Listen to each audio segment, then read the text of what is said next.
테슬라 소식입니다. 배터리 소재 중의존 줄이는 테슬라. 전기차 생태계를 선도하는 테슬라가 배터리 소재에 대한 중국 의존도 줄이기에 나섰다. 글로벌 원자재 가격이 급등하는 가운데 중국의 자원 무기화에 대비한 움직임이라는 분석이 나온다. 국내 배터리 업체들도 중국 외 지역에서 광물 계약을 맺으며 공급망 다각화를 추진하고 있다. 9일 관련 업계에 따르면 테슬라는 최근 브라질 최대 광산업체 발레로부터 니켈을 공급받는 장기 계약을 맺었다고 발표했다. 이와 동시에 테슬라는 처음으로 자사의 소재를 납품하는 업체 명단을 공개했다.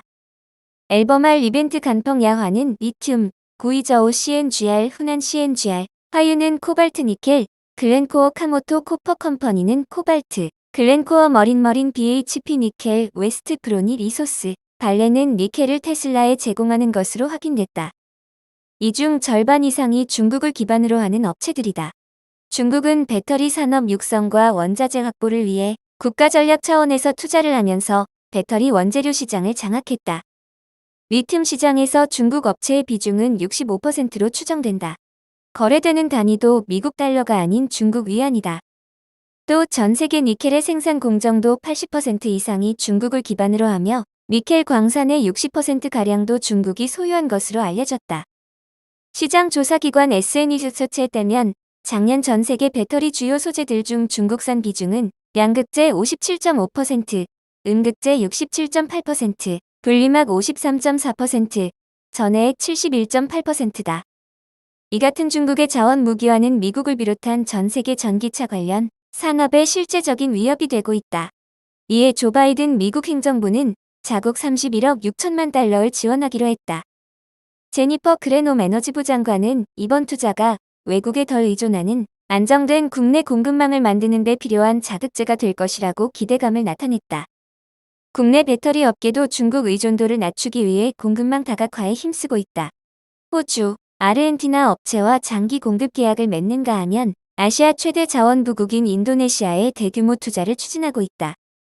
LG에너지솔루션은 최근 호주 광산업체 라이온타운으로부터 5년간 리튬 전광 70만 톤을 공급받기로 했다.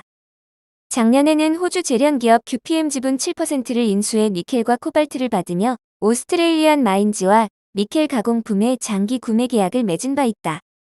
LG에너지솔루션은 최근 칠레 SQM과 양극재 합작 공장 건설도 검토 중인 것으로 전해졌다. 최근 국내 기업들은 인도네시아에도 눈을 돌리고 있다. LG에너지솔루션과 LG화학, LX인터내셔널, 포스코홀딩스가 손을 잡은 LG 컨소시엄은 인도네시아 국영기업과 손잡고 전기차 밸류체인 구축을 위해 논바인딩 투자 협약을 맺었다. 다만 이번 협정은 구속력 없는 기본협정이어서 최종 계약까지는 다소 시간이 걸릴 전망이지만 성사 시 11조 원 규모의 프로젝트가 추진된다. 포스코홀딩스는 지난 3월 아르헨티나 염수 리튬 공장 착공에도 나섰다. 배터리 업계 관계자는 중국 업체들이 원자재 가격을 놓고 갑질하려는 면이 있어 원자재 공급망 다각화는 배터리 관련 업체들의 필수적인 과제라며 인도네시아는 니켈 매장량, 채굴량이 모두 많아 매력적인 시장이라고 말했다.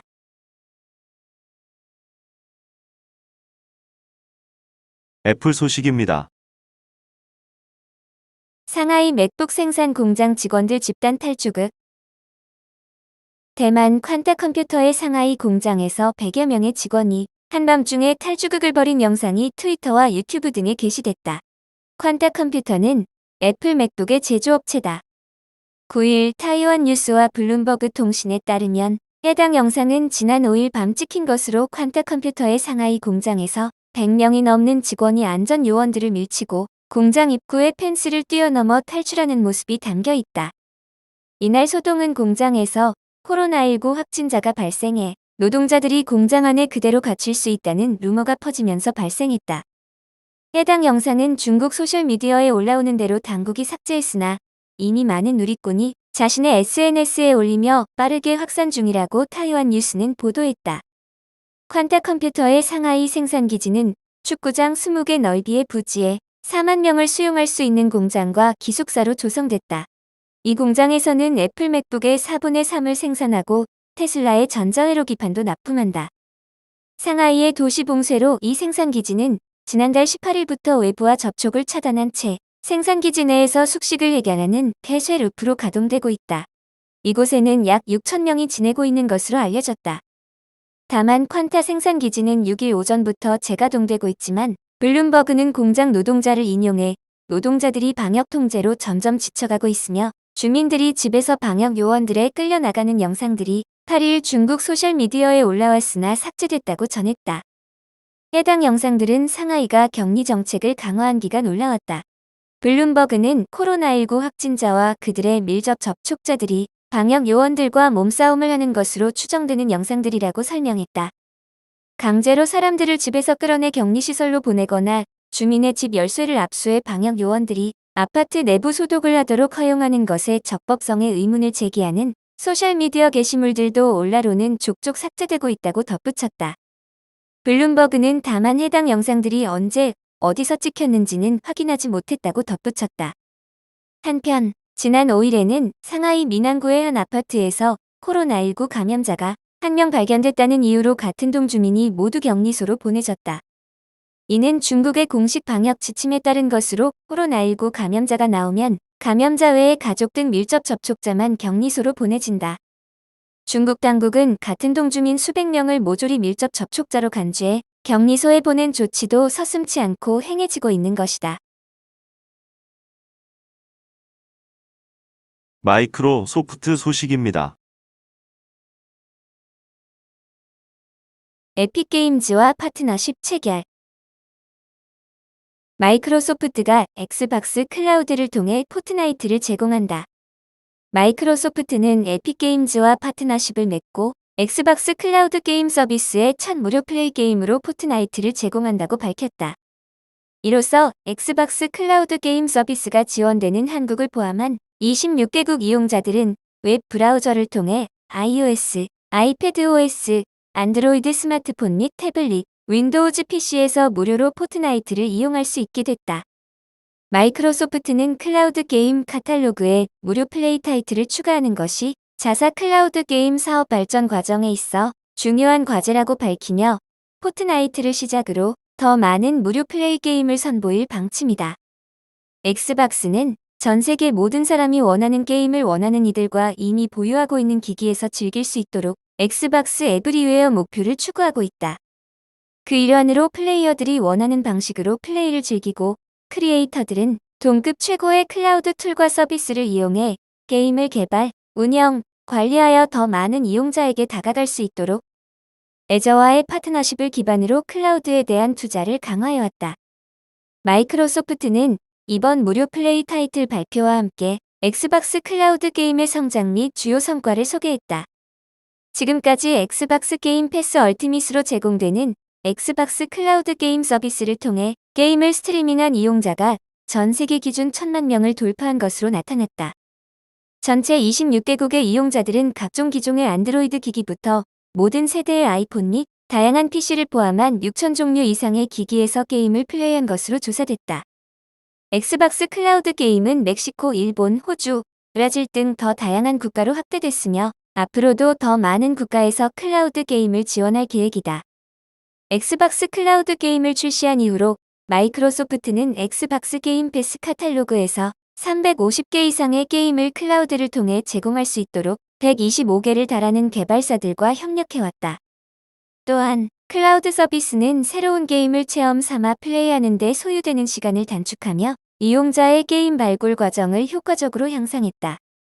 클라우드를 사용하는 엑스박스 게임 패스 이용자가 사용하지 않는 이용자 대비 평균적으로 2배 많은 게임을 발굴하고 플레이하는 것으로 나타났다. 엑스박스는 터치 컨트롤 또는 스트리밍 기기를 고려한 폰트 사이즈 등 클라우드에 최적화된 게이밍 환경을 클라우드 어웨어로 제공하고 있다. 출시 당시에는 클라우드 어웨어를 통해 커스텀 터치 컨트롤이 지원되는 타이틀이 마인크래프트 던전스 하나뿐이었다면 현재는 150개 이상의 타이틀에서 해당 서비스를 만나볼 수 있다. 포트나이트는 별도의 설치 과정이나 멤버십 가입 없이 누구나 웹 브라우저를 통해 마이크로소프트 계정으로 로그인하고 엑스박스 클라우드 게임 서비스를 접속하면 터치 컨트롤이나 호환 컨트롤러 중 원하는 방식을 선택해 쉽고 자유롭게 플레이할 수 있다.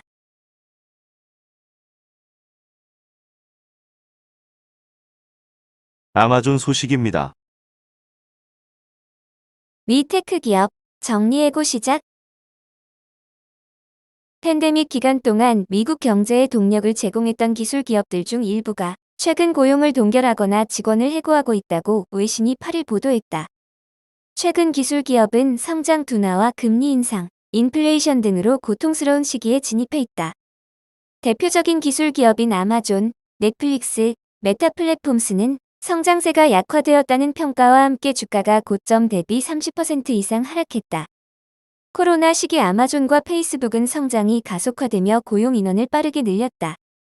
아마존은 전자상거래 서비스에 대한 수요를 충족하기 위해 최근 역사상 유례가 없는 대규모 채용을 통해 2020년과 2021년 사이에 80만 명이 넘는 직원을 추가로 고용했다. 메타, 애플, 마이크로소프트, 구글 등도 정규직 고용인을 2배 가까이 늘린 것으로 알려졌다. 그러나 코로나 시기가 끝나자 기술 기업들은 금리 인상과 비용 인플레이션, 그리고 경제 침체의 위기 속에서 다방면으로 압박을 받게 되었다. 지난 2년간 대표적으로 일자리 창출을 주도한 분야인 엔지니어링, 창고 및 배달 업무 등에서 고용이 침체되는 조짐이 보이고 있다. 아마존은 지난 4월 말 전자상거래 시스템의 성장이 정체되고 운영 비용이 판매보다 빠르게 증가함에 따라 20년 만에 가장 느린 분기별 매출 성장을 보고했다. 경영진은 아마존의 창고 용량이 수요를 초과했으며 일부 지역에서는 고용 인력이 필요 인력을 초과했다고 밝혔다. 구글 소식입니다. 마이크로 LED 스타트업 인수, AR, VR 헤드셋 본격 투자. 구글이 마이크로 LED 디스플레이 기술 스타트업 렉시엄을 인수했다고 지난 4일 공식 발표했다. 렉시엄은 웨어러블과 증강현실, 가상현실 헤드셋용 마이크로 LED 디스플레이 기술을 개발하고 있는 5년차 실리콘밸리 스타트업이다. 마이크로 LED는 올레드의 가장 큰 결점인 버닝 현상을 일으키지 않으면서도 더 밝고 효율적인 것으로 알려진 디스플레이 기술이다. 렉시엄은 구글이 인수한 첫 번째 AR, VR 관련 회사는 아니다. 구글은 지난 2020년 AR 글래스 개발 업체 노스를 인수한 적이 있다. 구체적인 조건이 밝혀지지는 않았지만 더 인포메이션의 보도에 따르면 이번 인수 금액은 약 10억 달러에 다다른 것으로 추정된다. 구글 기기 및 서비스 부문 수석 부사장 릭 오스테로는 렉시엄이 지닌 디스플레이 분야 전문성이 구글의 하드웨어 사업에서 핵심적인 역할을 할 것이라고 공식 블로그에서 밝혔다. 인수 이후 렉시엄 팀은 구글의 기기 및 서비스 팀에 합류할 것이라고 회사 측은 덧붙였다. 한편 구글은 현재 정체불명의 혁신적인 AR 기기를 구동할 증강현실 운영체제 팀의 엔지니어를 채용하는 공고를 진행 중이다. 이 프로젝트는 클레이 베이버 구글랩스 부사장이 총괄하고 있다고 알려져 있다. 베이버 부사장은 작년 5월 구글랩스가 연구 중이라고 발표한 3D 영상 채팅 기술 프로젝트 스타라인을 이끌고 있기도 하다. 프로젝트 스타라인은 초고해상도 화면에 영상 채팅을 하는 사람의 형상을 3D로 구현해 마치 같은 공간에서 대화하는 경험을 제공하려는 기술이다.